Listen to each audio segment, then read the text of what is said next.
بسم الله الرحمن الرحيم. الحمد لله رب العالمين، والصلاة والسلام على أشرف الأنبياء وخاتم المرسلين محمد وعلى آله وصحبه وسلم. ربنا هب لنا من لدنك رحمة وهيئ لنا من أمرنا رشدا. ربنا أرنا الحق حقا وارزقنا اتباعه، وأرنا الباطل باطلا وارزقنا اجتنابه.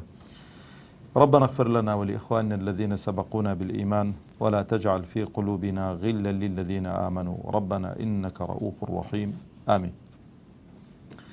خوش حالم كلا شرح متني عقيدة طحاوي بخزمتان دقموا، خوازيارم كخواي پروردگار تبارك وتعالى و درسان بخاطر ترازوي حسنات من و ترازوي ساكا كان ماني بي قرص إن شاء الله تعالى. لا درس رابردو لفقري استدو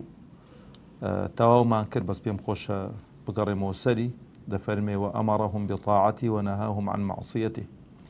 خواي پروردگار تبارك وتعالى ك مخلوقاتي خلق كردوه بونوري خلق كردوه أمري بيا كردون كجوريالي أمر فرمانكاني بن و نهي لي كردون ك سربيتي أمر فرمانكاني بكن وبتايبتيش عالمي إنس وجن كلا امتحان واختبار تاقي كرنودان لقل جيرايالي أمر فرماني خوا پاداش تشي بو بريار داون ولقل شكاندني سنوركاني خواي پروردگار سزاي بو بريار داون اگر عفيان نكات يكشتانا قالي ببرا برزكانهم قد نتسنا جيرباري اوي بتايبتي بو ايمان داران كسي كايمان دار بي گناهي مهما زور بي نلين ولا خواي قورا عفوتنا كان خواي قورا ددبات دوزخ يان خواي قورا سزاد ددات لبروا أهل سنة وجماعة أو كساني كإيمان دار أو كساني كمسلمان گناه تاوانيان مهما زور به أو دا قريته وبر مشيئتي خواي قورا إن شاء عذبه وإن شاء غفر له. أقر بيوي سزايد دا وبشيوي عفوي دكات كسنية لزياتي خواي پروردگار بريار بدا أو حقيها بيبلي ولا فلان كس أو تو خواي قورا عفوتنا كان خواي قورا سزاد دادات لبروش برا برزكاني خوم هم بو شخصي خومان وهم بو أو خشكو براني كبيك وشيني ما بستم مسلمانان بعام نك ما بستي تشجيع حزبي گناهيك ما انكرت باستري خومام كين بلاوي نكينوا هر مسلماني چش گناه تاواني كتليبيني ستريكا دلت بي خوش نبيك خلق بنيري بو دوزخ دلت بي خوش نبيك خلق تاوان بار بي دلت بي خوش نبيك خلق گناه بار بي عيب عاري خلشي باسمكا بريار لسر خلشي مدى آقا من لو خالي بخالي چي هستيارة لبروي او خالة هم او كساني ك جيرايالي امر فرمانه كاني خواشن بيك مكرينين بهلو كرتو كالينين وأواني كجناه بارو تاوان باريشن بخالي إيجابينين آقاتان لوي هبي على سيري بياو صالح كان دجرنا وضل نشكله بياو صالح كان بلاي كابرايا شي داتي دا بريتن مشروبي خواردو تو سر خوشه بلام هر ذكر دك هر ضل الله الله اويش دسيتن لبر قوري ناوي خواي پروردگار دوي دشواتو ضل حيفه او الله لدوي شي بيسو كمشروبي خواردو تو بيت الدروا ضل الشو خواي پروردگار تبارك وتعالى بو عبد دليتن بو عبد صالحه كدليتو لبر خوشويستي ايما دوت باكر دوا مش لبر خوشويستي تو ضلمان باكر دوا كابرا اصلاح دبيت توبه دك او خواي قبر هدايتي دا تبارك وتعالى خالي بيستو سيم دفرميك خالي حساسه او خاله براني بريزم دفرمي وكل شيء يجري بتقديره ومشيئته ومشيئته تنفذ ومشيئته تنفذ لا مشيئة للعباد إلا ما شاء لهم فما شاء لهم كان وما لم يشأ لم يكن. أو خالة وزي خالك كبراستي وكبلي خالد زياكروي أهل السنة وجماعة وفرق ضال قدري وتش مرجي أو أوانيك أهل كلام أو نبون طبعا ليرا نبرا برزكاني خم یەکشت پێشەوەی کە بچمە ناو بابەتەکەی پێم خۆشە لێکی کەینەوە مەشیئەتی خوای پەروەردگار دەگەڵ مەحەبەتی خوای پەروەردگار لێک جیاوازن. مەشیئەتی خوا ئیرادە ویست هەر ناوێکی لێدەنەی لەگەڵ مەحەبەتی خوا لە خاڵێک لێک جیاواز دەبنەوە بە تایبەتی لە خاڵی مەعسیەت و گوناه و تاوان کوفر و ئیلحاد نیفاق. ئەلێرانە مەشیئەتی خوای پەروەردگار لەگەڵ خۆشەویستیەکە لێک جیا دەبنەوە، بەڵام بۆ عیبادەت و خواپەرستی مەشیئەتی خوای پەروەردگار و مەحەبەتی خوای پەروەردگار یەک دەگرنەوە، لێک جیاواز نابنەوە. خوای پەروەردگار تەبارەک و تەعالە خاوەنی کەون و کائیناتە، خاوەنی مەخلوقاتە، ئەو خاوەن و ساحێبە معقول نییە شتێک ڕوو بدا لە مەملەکەتی وی لە ژێردەسەڵاتی وی گۆڕانکاریەک بەسەر مەخلوقاتی وی دابێ ئەو ئاگای لێ نەبێتن یان ئیرادەی لەسەر نەبێتن. ئەوە زۆر خاڵێکی گرینگە ئینسان ئیستیعابی کات. لەبەرەوە خوای پەروەردگار تەبارەک و تەعالە کە دەیان ئاەتی قورئان باس لە مەشیئەتی خوای پەروەردگار وما تشاءون إلا أن يشاء الله رب العالمين. مەشیئەتێکی جزئی داوەتە بەردەستی ئینسانەکان لە کاتی ئیمتیحان و ئیبتیلادا ئاگاتان لێبیت. فمن شاء فليؤمن ومن شاء فليكفر. ئەو مەشیئەتێکی جزئیە داویەتە عەبد و بەندەکانی خۆی لە کاتی ئیمتیحان و ئیبتیلادا، بەڵام ئەو مەشیئەتەی کە ئینسان اختیاری دەکا طبق الأصل ئەو مەشیئەتەیە کە خوای پەروەردگار لە ئەزەلە و پێشکەوە کە خەڵقمان کاتن ئیرادەی لە بۆ ئەو عەبدەی چۆن بووەوە چۆنە لەگەڵەوی تێک دەکاتەوە، بەڵام خۆ دەبێ لە کاتی ئیمتیحان و ئیبتیلا و دەبێ اختیار بداتە ئەو عەبدەی بزاندا خۆ چ هەڵدەبژێری و چ دەکا و بە چێن دەرێدا دەڕوات. ئەوە خاڵێکی زۆر گرینگە ئینسان لە فکری نەچێت. دەفەرمێ وكل شيء يجري بتقديره ومشيئته. هەرچی وكل شيء هەرچی کە فعلە کردارە پەرچە کردارە هەرچی کە تو ناوی لێدەنەی لەو بوونەوەرە دەگوزارێتن. دەفەرمێ بە تەقدیری خوای پەروەردگارە تەبارەک و تەعالە خوای پەروەردگار ئەندازەی بۆ کێشاوە و مەشیئەتی خوای پەروەردگاری لەسەرە لە خراپە و لە چاک. ئەگە بڵێن وڵاتوکە هەندێک لە فیڕەقی ضال دەڵێن خراپە لە مەشیئەتی خوای پەروەردگاردا نییە، خوای پەروەردگار خراپەی وەکو بڵێ خۆمش دەزانین لەگوکو گوتمەها لەگەڵ محەبەت و لەگەڵ ئەوانە تێک ناکاتەوە. ستا دوادێ مەسەرێت تۆزێ تەفسیلی دینی بدەین بۆی کە ئاگامان لێ بێت. بەڵام ئەگەر خوای گەورە بیوێ ئەو خەڵکی هەموو کۆمەلایەکەتان دروستە کرد. خوای گەورە بیوێ ینی خوای گەورە بیوێ خەڵکێک خراپەی نەکا ئەوی بڵۆ وەڵا خوایە من هەر دەیکەم. یعنی خوای گەورە ناتوانێت ئینسانی دەستەوەستان کاتن نێڵی خراپەی بکە بە بەسە و کاتەی هیچ مانایەک لە بۆ ئیمتیحان و ئیبتیلا و تاقیکردنەوە نامێنیت. لەبەرەوە برا بە ڕێزەکانی خۆم مەشیئەتی خوای پەروەردگار تەبارەک و تەعالە گوتم چییە؟ خوای پەروەردگار لە علمی غەیبی خۆی ئەها لە فەقەرەکانی ڕابردوو باسمان کرد پێشەوەی کە مەخلوقات خەڵق کا خوای گەورە دەیزانی کە چ دەکەن، دەیزانی چ هەڵدەبژێری. وە خوای پەروەردگار هێز و قووەت و توانایەکی داوەتە هەردوو فەریقەکەی وكلا نمد هؤلاء وهؤلاء من عطاء ربك وما كان عطاء ربك محظورا. خوای گەورە دەبێت داعمی هەردوو تەرەفەکەی بکاتن، تەرەفی ئیمان و تەرەفی کوفر، تەرەفی چاکەکار و تەرەفی خراپەکار. هێز و قووەتی داوەتە هەردووکان. هەردوو چیوە چ کاورای گوتی ئەسبابی جێبەجێکردنی چاکە و خراپەی پێداون و ڕێگری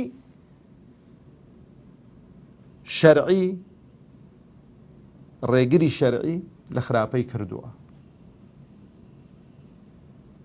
ڕێگری شەرعی لە خراپەی کردویانی چی؟ یعنی خوای گەورە پێغەمبەری ناردوون عەلەیهی السەڵات وەسەلام فەرموویەتی خراپەی مەکەن. دەیان ئایەتی ناردوون کە هەڕەشە دەکاتن لەو کەسانەی کە خراپەکارن، عاقیبەتی خراپەکارانی باز کردووە و فەرموویەتی ڕقم لەو کەسانەی کە خراپەکارن و فەرموویەتی ئەو کەسانەی کە لەسەر خراپەکاری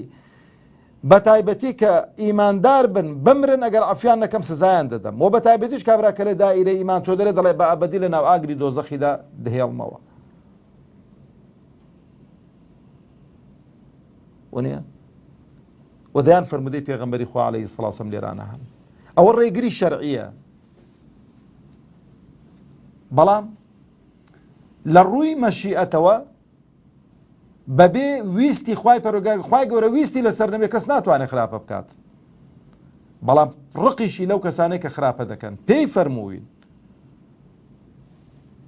زوڵم مەکەن، زوڵم زۆرە وەنیە؟ يا عبادي إني حرمت الظلم على نفسي فلا تظالموا وجعلت بينكم محرما لما بيني وش بحرام دانا لبرو قضية شي هستيار برابر الزكاني خوم أجر خواي پروردگار تبارك وتعالى تدا فرميتن ولو شاء ربك لآمن من في الأرض كلهم جميعا. أجر خواي قربي يستهموا خلق إيماني دينا. بەڵام وەکو گوتم وەلیلای المەثەل الأعلى مامەستا کە پرسیاران لۆ قوتابیان دینیتەوە ئێ مامەستا پرسی وەڵامەکان ئازانیتن، ئازانی ئەوەی کە ئاوا وەڵام داتەوە دەرەجەی بەڵام بەسەر تەڵەبەکاندا دەڕوە ئەوە خراپە ئەوە دەکار سەرەکەی بادەدا و دەڵێ بەداخەوە هەمووی بەغەڵەتیا وەڵام داینەوە بەس خۆ ناچی دەستی بگری کە دەستی گرت و بۆی وەڵام داوانی امتحانی چی گاڵتە جارگە. لبرو دفرمي وكل شيء يجري بتقديره ومشيئته وقدر لهم أقدارا. خواهي يقول تقديري كردوك أو بونورة أو كون كائنات أو مخلوقات صدقات أوش بيوست بعلمي غيبي خوي كدوا دينا سر لبابي قدر كبابي شي هستيارة أقرت من باقي وإن شاء الله بوي تساتر لو بابتانا حالي دبين. ومشيئته تنفذ مشيئتي خواهي پروردگار جيب جيدة به. بەڵام وەکو گوتم لە کاتی جێبەجێکردندا کە ئێستا دێنە سەر دەفەرمێ لا مەشیئەتە للعیباد إلا ما شاء لهم. ئینسان ئەو ئیختیاریەی کە لە لەوح المەحفوظ خوای گەورە بڕیاری لەسەر داوە ئەویش پەیوەستە بەناسینی ئەو مەخلوقاتەی کە خەڵقی کردوون. ئەوە نەبێ خوای پەروەردگار هەر لە خۆرا تەبارەک وتەعالا کە حاشا لە بۆ خوای گەورە بڵێ وەڵا دەستی بەو لای داهێنابی و لۆ بەهەشتێ و ئەش لۆ جەهەنەمێ نە. کە خوای گەورە خالیقی مەخلوقاتە دەزانێ ئەو ئینسانە کە گەورە بوو چ دەکات دەزانێ بەرەو چێن دەرێ دەڕوات وەکو علمی غەیبی خۆی یعنی وەکو تەشبیه نەبێ وەلیلای المەثەل الأعلى کابرا دەبینی هێشتانە کە خەریتەی داناوە هێشتا عەرزەکە هیچی نەکردووە ڕسمەکەی لێ دەرێدا دەڵێ بە مەروری زەمەنەوە ئاوای لێ دێتن تەیارەی دروست کردو هێشتانە کە چەک و چیان لە ئاسنێکی نەداوە دەڵێ قووەی ڕەمی ئەوەندەیە سورعەتی ئەوەندەیەوەی ئەوەندەیەوەی ئەوەندەیە ئەوەی کە مهندس داینە ئاوای لێ بکەی بالفعل لەوە دەردەچێت و زانیوێتی پێشەوەی کە یعنی سلفیشی لێ بدەیت جا هەموو شتەکانی دیکەی کە دروست کراون لەو کەوە بەڵام ئەو سانیعانەی ئەو دروستکەرانەی ئەو مەعامیلانە نقطەیەک نین بەرامبەر بە ذاتی خوای پەروەردگار تەبارەک لە زانین و لە عیلم و لە هەر شتێکی کات و بۆی دەچی. لەو شتانەی برا بەڕێزەکانی خۆم کە ئینسان ناکرێ احتیجاج بۆی بکا بڵێ وەڵام مادامەوەی کابرای کافر و بێ باوەڕ بڵێ وەڵام مادامە من ئارەقی خۆمە خوای گەورەوە مەشیئەتی لەسەرە و خوای گەورە خۆ دەیتوانێ من مەناکات. ڕاستە بەڵام ئەو کاتی قورمساق بەچ کابرای گوتی ئەدی ئیمتیحانەکە لەکوێ بوو جا هەر کەسێک کە بۆ خراپەی خوای گەورە جەڵتەیەکی لێ بدا هەر کەسێک ویستی بچیتە خراپێکی خوای گەورە لاقانی بگری بڵێ وەڵا لاقی لە جێ خۆ بچەقن وەکو سوڕاقەی بڵێ نەتوانێت دوو پێغەمبەری بکەوی عەلەیهی سەڵات وەسەلام لە لای دیکە کابرا هەرچی ویستی تاوانێکی بکات دەستانی بە خۆدا ڕق کاتن کەواتە ئیمتیحانەکە هەڵگیرە. خوای گەورە تەبارەک وتەعالا عەقڵی پێداوین هیدایەتیشی داوین هیدایەتی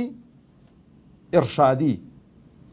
هیدایەتی ئیرشادی قورئانی بۆ ناردوین پێغەمبەری بۆ ناردوین عەلەیهیموسەڵات وەسەلام بانگخوازی لە هەموو زروف و سەردەمێکی چی زۆرە بانخواز زۆرن ڕێی چاکت پیشان دەدەن بۆ بە قسەیان ناکەی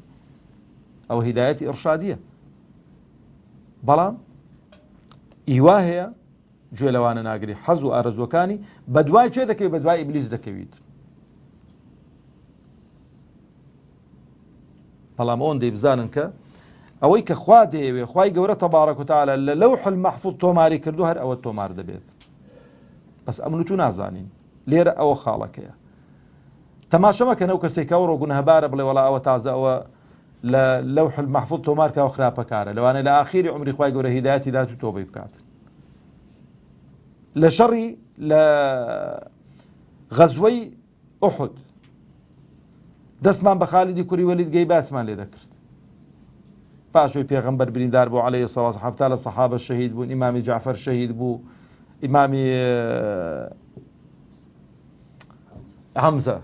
ڕەزا و ڕەحمەتی خۆیان لەسەر بێت چمان لێ دەکرد چمان لە عەمری کوڕی عاص دەکرد چمان لە ئەو ئەبوو سوفیانی دەکرد هەموو کافر بوون ئەو کاتێ بەڵام خوای گەورە تەبارەک و تەعالە پاش ئەو غەزوەی هەموو هیدایەت دانەوانە ئەو جایزە کە خالیدی کوڕی وەلید ناوی دینێت و سەری پێ بەرزەکەیەوە یەک دنیا خۆشەویستی و محەبەتت بۆی هەیە کەواتە شەرتنی هەرچی کە بەڕێی هیدایەتدا ڕۆی بیدایەتی ئەگەر ئیستیقامەی نەبێت و ئەگەر بە عیلم و بە زانستەوە ئەو ئیمانەی سابت و ڕاسخ نەکا شەرت نییە بمێنی تۆ لەسەر وێندەرێ لەبەرەوە پێغەمبەری خوا عەلەیهی سەڵات وسەلام لە ئاخیری عمری زۆر ئەو دوعای دەکرد یا مقلب القلوب ثبت قلبي على دينك و ئەوەی کە بەڕێی خراپەشدا دەڕوا شەرت نییە هەتا سەری لەوێن دەرەوێت بۆی کە جاری وا دەبینی فکر دەکاتەوە بیر دەکاتەوە خوای گەورە هیدایەتی دەدات و هەر کەسێک برا بە ڕێزەکانی خۆم ڕێی هیدایەت بگری خوای گەورە بۆی سەهل دەکات و هەر کەسێک ڕێی شەقاوەت و خراپە و خراپەکاری بگری خوای گەورە هەر سەهلی کردووە بۆی شورتەی لەسەر هێک لایەندانە ناون لەو لای مەنعیکان لێر لای مەنعیکات اختیارەکە لە بەردەستی من و تۆیە ئەو اختیارە ئەوە لێرە دەور دەبینیتن لە هەر شتێک اختیار نەما سزا و پاداشتیش نامینیت باڵا بەرزی اختیاری مەی تێدایە ها نە کەست بینی و نەسێکت بینی و لەسەر باڵا بەرزی پاداشتە بێیان سزا هەبێ قەڵەوی لاوازی بە قووەتی زیرەکی کە بڵێ فڵان کەس زۆر زیرەکە هیچ نەسێکەی بڵێ وەڵا فڵان کەس بە دوو جاری نەسێک بخوێنی تۆ لەبەر کاتن ئەوەندە پاداشتی بەڵام مەگە کابرا 5 جاران بخوێنی تۆ پێی لەبەر نەکرێتن سزا دەدرێتن شتیوانە نییە چکە اختیار لە بەردەستی ئێمەدا نییە بەڵام هەڵبژاردننی کوفر و ئیمان اختیاریە ئەلێرە پاداش و سزا هەیە کردنی تاعەت و عیبادەت و خواپەرستی و تاوان و مەعسیەت اختیاریە ئەلێرانە پاداش و سزا هەیە بەڵام ئەوەندەش بزانن وەکو گوتم هیچ شتێک لە خراپە و لە چاکە بەبێ ئیرادەی خوای پەروەردگار ناکرێت بەبێ مەشیئەتی خوای پەروەردگار ناکرێت لەبەرەوەش لە چاکە و پاداشدا مەشیئەتی خوای پەروەردگار لەگەڵ خۆشەویستی خوای پەروەردگار یەک دەگرنەوە لە خراپە و خراپەکاریشدا مەشیئەتی خوای پەروەردگار جێبەجێ بووە بە مەشیئەتی خوای پەروەردگار ئەو شتە بووە بەڵام خۆشەویستی خوای پەروەردگاری دەگەڵدانی خوای پەروەردگار ڕقی لەو جۆرە صیفەت و لەو جۆرە هەڵس و کەوت و لەو جۆرە معاملەیە جا ئەو جا دەفەرمێ لە ئاخیری لا مشيئة للعباد إلا ما شاء لهم فما شاء لهم كان وما لم يشأ لم يكون ئەوەی خوا بیەوێتن لە ئاخیری هەر ئەوە جێگیر دەبێ و ئەوەی کە خوای پەروەردگاریش نێوێ ئەوە جێگیر نابێ بەڵام وەکو گوتم کەسمان مطلع نین لەسەر لەوحی مەحفوظ بزانین داخوا عاقبەتی مەچێ لەوێن دەرێت چ شتێک لە چارەی ئێمە جێگیر بووە لەبەرەوە ئێمە بابین ئەو مەشیئەتەی کە خوای پەروەردگار حەزی لێیەتی کە خۆشی دەوێ با ئەو ڕێیە بگرین ئەو ڕێماگرت بە قسەی پێغەمبەران بکەین عەلەیهیمو السەڵات وەسسەلام لەگەڵ مەشیئەتی خوای پەروەردگار کە خۆشی دەوێت تێک دەکاتەوە و عاقبەتیشمان باش دەبێت و سەرفراسیش دەبین و دووریش دەبینەوە لە فیڕەقی ضال و لەو کەسانەی کە گومڕابوون والسلام عەلەیکم ورحمة الله وبركاته